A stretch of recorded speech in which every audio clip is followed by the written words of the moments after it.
et nous avons vu un candidat à la présidentielle parler à les Sénégalais. Ça montre encore l'avance qu'il prend sur les autres, mais c'est une habitude chez le monsieur. On a assisté à un discours, un bilan. Il a commencé depuis 2012, c'est cette année qu'il a eu à la tête de notre pays. Et durant ce bilan-là, il n'a pas parlé de l'année écoulée 2018. Vous l'avez vu dans ce bilan, il n'a à aucun moment parlé de l'année sociale qu'il avait promis aux Sénégalais en 2018. Il a fait fi des multiples grèves dans le domaine de la santé, dans le domaine de la justice, dans le domaine de l'éducation. Il a préféré nous faire un bilan de ces 7 ans. De ce bilan-là, moi, ce que j'en tire, c'est des promesses non tenues. Il a été élu en 2012 avec un projet de campagne qui était le Benno Bokk Yakaar, avec son plan. Il l'a changé en cours de route, il est devenu le plan Sénégal émergent. Il a décidé de faire le tour de toutes les régions et de tenir des conseils ministériels décentralisés. Dans chaque région du Sénégal, il a fait le tour, il a fait des promesses, il a parlé aux Sénégalais, il a parlé aux gens habitant dans ces régions, il a fait le diagnostic.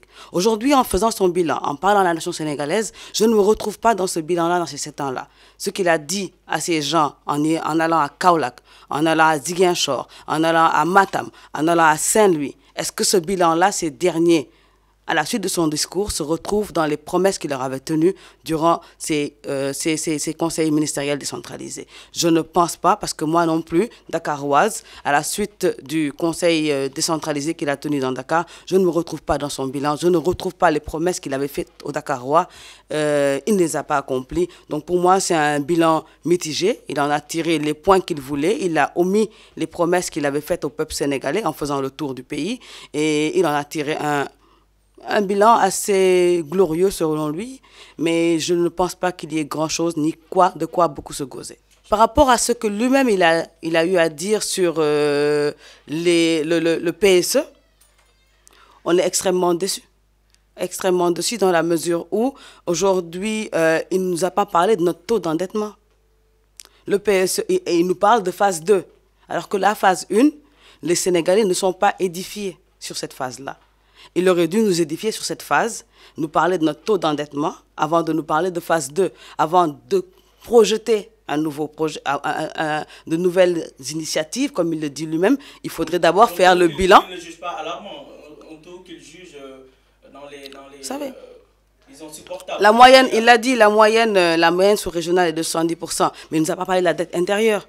Il nous parle de la dette extérieure. Il ne nous a pas parlé de la dette intérieure. Aujourd'hui, quand vous voyez qu'on peine à payer les salaires, qu'on peine à respecter certains engagements et que le ministre des Finances même nous dise qu'on vit une tension budgétaire, c'est qu'il y a un problème. Il faudrait qu'il nous en parle. Et à aucun moment de son discours, nous l'avons senti. Est-ce que nous, en tant que jeunes, actifs, nous nous retrouvons dans ce taux de croissance-là? Est-ce que nous vivons mieux? Est-ce que nous mangeons mieux? Est-ce que dans les infrastructures qui nous sont offertes, nous circulons mieux, comme il l'a dit? Il a parlé de fluidité, il a parlé de circulation, il a parlé de mobilité. Est-ce que faire un choix d'investir plus de 2000 milliards entre le TER et Ila Touba, c'est un investissement judicieux de sa part pour la mobilité? Je le rappelle, le TER, ça ne sort pas de la région de Dakar. Est-ce comme ça qu'on désenclave le pays? Il nous parle de projets futurs, de la phase 2, qui parle... Il a eu 7 ans. Il a eu 7 ans pour équilibrer. Il a eu 7 ans pour faire de notre territoire un lieu attractif. Aujourd'hui, au bout de ces 7 ans-là, on se rend compte que tel n'est pas le cas. Les élections, c'est 3 périodes. C'est une période préélectorale, c'est une période électorale et c'est une période post-électorale. Aujourd'hui, la période préélectorale a été totalement biaisée par ce gouvernement. Totalement biaisée, pourquoi?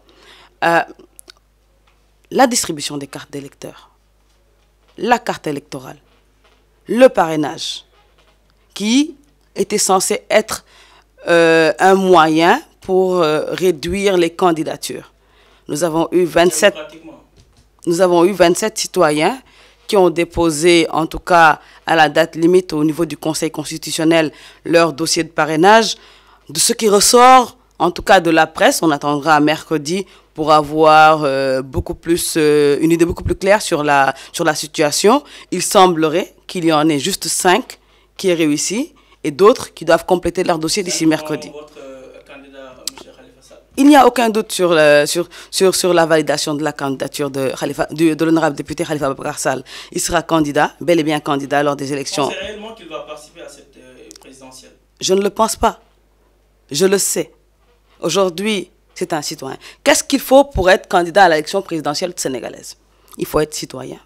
Il faut jouir de ses droits civiques et politiques. Aujourd'hui, à l'état où la procédure en est, il jouit de tous ses droits civiques et politiques. Il fallait souscrire au jeu du parrainage. Nous l'avons fait avec brio. Il a sa carte d'électeur, il est électeur, il a sa CNI avec la mention électeur. Je ne vois aujourd'hui aucune raison qui pourrait empêcher Khalifa Ababacar Sall d'être candidat à la présidentielle.